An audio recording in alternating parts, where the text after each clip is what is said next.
Midnight 12:30ಲಿ ಯಾಕೋ ಲೈಟಾಗಿ ಹೊಟ್ಟೆ ನೋವು ಸ್ಟಾರ್ಟ್ ಆಯಿತು. ಅದಾದಮೇಲೆ ಸಡನ್ಲಿ ನನಗೆ ಸೊಂಟ ನೋವು. ಆ ಹೊಟ್ಟೆ ನೋವು ಹೇಗೆ ಅಂದರೆ ಪೀರಿಯಡ್ ಕ್ರಾಂಪ್ಸ್ ಥರ ಸ್ಟಾರ್ಟ್ ಆಗೋಯಿತು. ಹಾಗಾಗಿ ಯಾಕೋ ತುಂಬ ಭಯ ಆಗೋಯಿತು. ಡಿಲೇ ಮಾಡೋದು ಬೇಡ ಅಂತ ಹಾಸ್ಪಿಟಲ್ಗೆ ಹೋದ್ವಿ. ರೆಗ್ಯುಲರ್ ಎಲ್ಲಿ ತೋರಿಸ್ತೀನಿ ಅಲ್ಲಿಗೆ ಹೋದೆ. ಅಲ್ಲಿ doctors 24x7 emergency doctors available ಇರ್ತಾರೆ.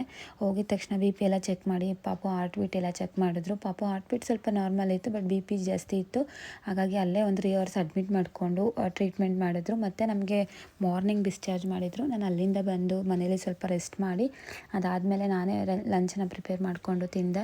ಇದೆಲ್ಲ ಮುಗಿಸಿ ಸ್ವಲ್ಪ ಈವ್ನಿಂಗ್ ಕೆಲಸ ಆಯಿತು ಅಂತ ಈಚೆ ಹೋಗಿದ್ದೆ ಬೊಟಿಕ್ಗೆ. ನನ್ನ ತಮ್ಮನ ಮದುವೆ ನಿಯರ್ ಇರೋದ್ರಿಂದ ಇನ್ನೂ ಒಂದಷ್ಟು ಕೆಲಸಗಳು ಬ್ಯಾಲೆನ್ಸ್ ಇತ್ತು. ಸೊ ಅದನ್ನು ಮುಗಿಸ್ಕೊಳ್ಳೋಣ ಅಂತ ಅಂದ್ಕೊಂಡು ಹೋಗಿದ್ದೆ. ಅಲ್ಲಿಂದ ಬರುವಾಗ ನನಗೆ ಒಂದು ದುಪ್ಪಟ ಬೇಕಿತ್ತು. ಹಾಗಾಗಿ ಮ್ಯಾಚಿಂಗ್ ಸೆಂಟರ್ಗೂ ಕೂಡ ಹೋಗಿದ್ದೆ. ತುಂಬ ಜನ ಕೇಳ್ತಾ ಇದ್ದೀರಾ ಇವಾಗ ಹೇಗಿದ್ದೀರಾ, ಹೆಲ್ತ್ ಹೇಗಿದೆ ಅಂತ ಲಾಸ್ಟ್ ವಿಡಿಯೋ ಅಪ್ಲೋಡ್ ಮಾಡಿರೋದಕ್ಕೆ. ಇವಾಗ ನಾನು ಆರಾಮಾಗಿದ್ದೀನಿ.